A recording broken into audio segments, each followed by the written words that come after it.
Has anyone told you you have a life expectancy of 10 years? No. Nobody's told me I have a life expectancy of 24. Who knows? I'm gonna live. I'm a fighter. I told you that. One way or another.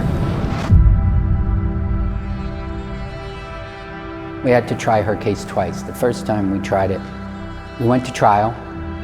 Philip Morris is very powerful and they have some of the best lawyers, and they got that verdict reversed.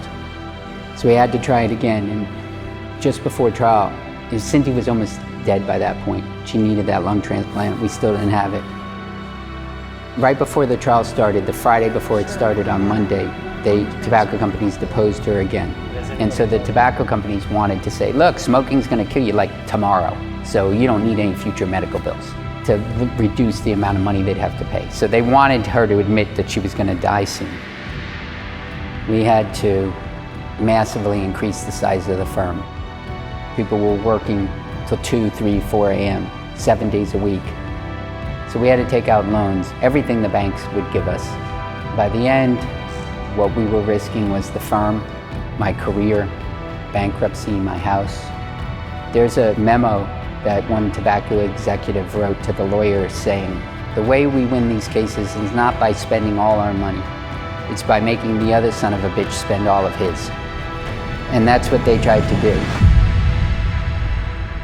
The tobacco companies, because she might die, they had a scheme where they were going to go into probate court, which the probate judges sit each morning and someone can come in and say, oh, this person is dying or this person's incompetent, so we want to have a guardian appointed. The problem with that is it would end our trial immediately because an incompetent person can't have a trial and we would have to start over. It's October 17th? You have to speak up, honey, we can't hear you.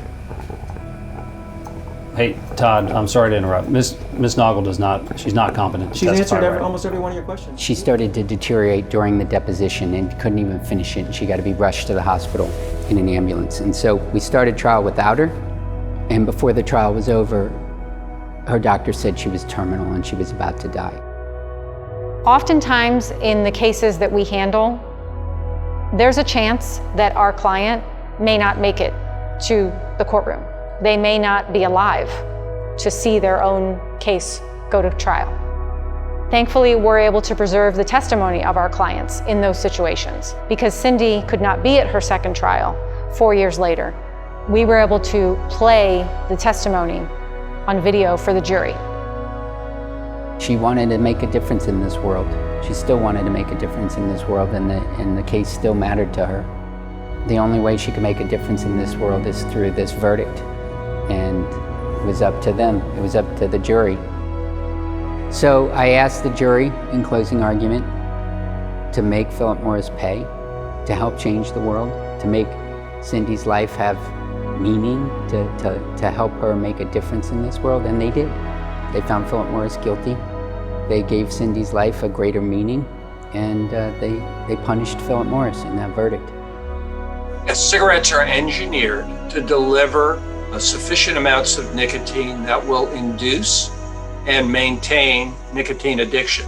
And the cigarette companies make it hard by engineering their cigarettes deliberately to be hard to stop.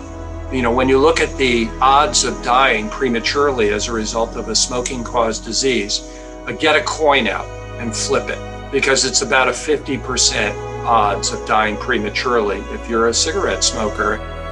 She's dead. She was dying. They killed her. And it's the only way to change the math. It's the only way to stop them, is these giant verdicts, because it's the only way to make sure it doesn't happen again.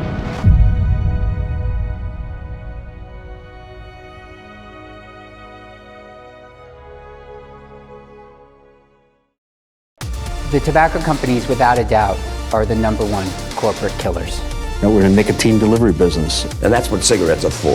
They know some people will quit and lots will die, and they gotta replace them if they wanna make money. Don't tell me that someone who decides to target children isn't also responsible when that child grows up an addict and dies of smoking.